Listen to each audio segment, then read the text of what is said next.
The third thing is GPA is taking a much bigger role in the academic evaluation process, and the SAT is becoming smaller.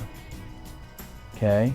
So, especially for immigrant families, not everybody here is an immigrant. For those of you who went to university somewhere undergraduate besides America, every other country in the world, college admission is, you take the national test, and if your score is good enough, you get in. If it's not good enough, you study one more year and you take it again next year and you hope you get in, right? That's college admission in almost every other country in the world, okay? So we always focus on this SAT. We always focus on this SAT, and my friend's friend said her daughter got in because she got a 2400, right? The SAT is becoming smaller and smaller in this process, and your school record is becoming more and more important, okay? And what we've seen specifically this year is there's a big difference between an A and an A minus. Big difference. And let me give you an example. This is actually B and B minus, okay? I have a college counseling student that I've been working with who is top 5 high school golfers in America. He's good enough to golf for any college except for Stanford and USC, okay? So every other college, every Ivy, you know, every UC, he's good enough, but he's not good enough for Stanford and USC. He goes to a strong public school, 2,300 on his SAT second time, 750 or better on all his SAT 2s, 4s and 5s on all his APs.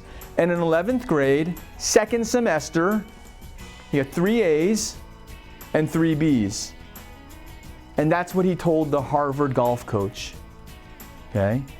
And the Harvard golf coach verbally committed to him, saying, just go through the formal process, come visit my school, meet all the people, and you're in. Before you come, send me your official transcript, okay? He had 3 A's and 3 B's, but 2 of those A's were A minuses and 2 of those B's were B minuses. And the Harvard golf coach said, you didn't tell me they were minuses, okay? And he didn't get into Harvard, okay? The coach didn't even invite him out, okay? That's a big change. It's a big, big change from previous years, right? So especially for students, and I know students are going to hate me for saying this because the parents are probably telling you the same thing all the time anyway, but this time they're right, okay?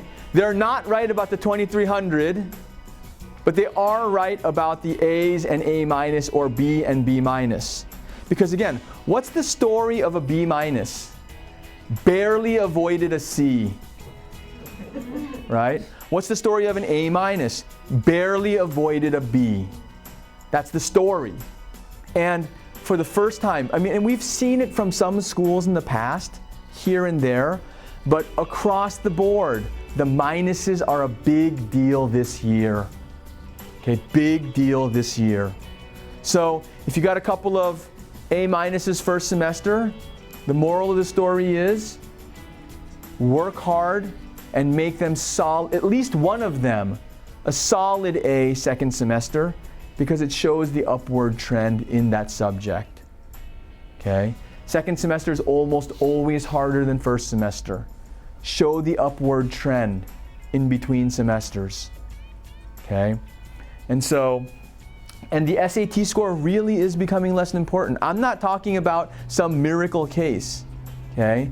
I mean, we're getting kids with 2,000, 2,100, 2,200 into almost every single Ivy, under 2,300 scores, okay?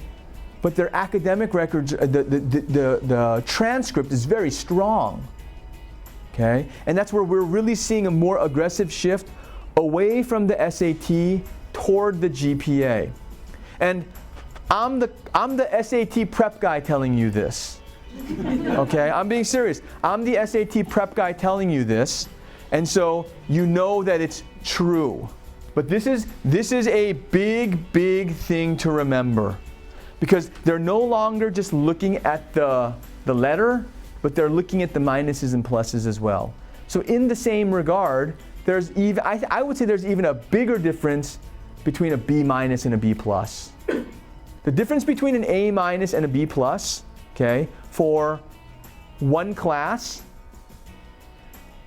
B minus, B plus, I would almost say is a bigger difference.